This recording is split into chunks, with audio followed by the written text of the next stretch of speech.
Et quand on prend un peu de recul sur les 25 dernières années, c'est très intéressant. Il y a une leçon très nette, c'est que pour redonner le moral économique aux Français, c'est le moral économique dont on parle, eh bien, il faut une politique de l'offre. On va le voir sur le graphique de l'INSEE qui est extrêmement intéressant. Vous prenez le second mandat, si on veut bien nous afficher le graphique, si vous prenez le second mandat de Jacques Chirac, on voit un effondrement total du moral. Pourquoi ? Parce qu'il n'a rien fait, ça a été une catastrophe. L'élection de Nicolas Sarkozy, rebond spectaculaire. Pourquoi ? Pour un slogan, travailler plus pour gagner plus. Tout ça s'est écrasé ensuite sur la crise financière, puis la crise de la zone euro, puis la dégelée fiscale entre 2011 et 2014. Mais c'est intéressant, dès que François Hollande a fait son tournant de l'offre, a annoncé le pacte de compétitivité et les 50 milliards d'euros de baisse de charges, eh bien le moral des Français est reparti à la hausse et non-stop jusqu'à l'élection d'Emmanuel Macron. Elle portait assez haut, au-dessus de la moyenne de longue durée.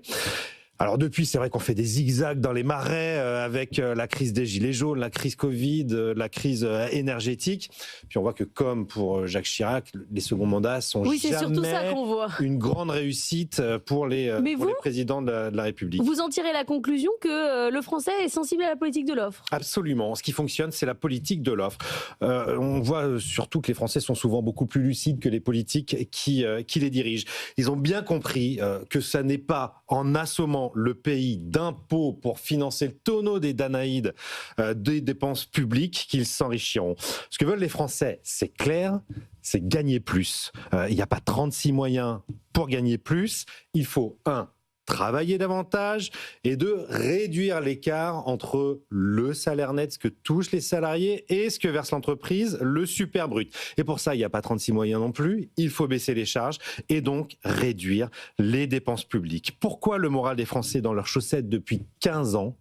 C'est parce que leur pouvoir d'achat n'a en réalité augmenté que de 2% depuis 2010. Ça n'est pas une fatalité, ça n'est pas ce qui se passe ailleurs en Europe, c'est une question de politique publique, des politiques qui sont menées en France. Il faut plus de travail et moins d'État. Mais il y a quand même des bonnes nouvelles. Enfin, franchement, quand on a une croissance de 0,9, ça va.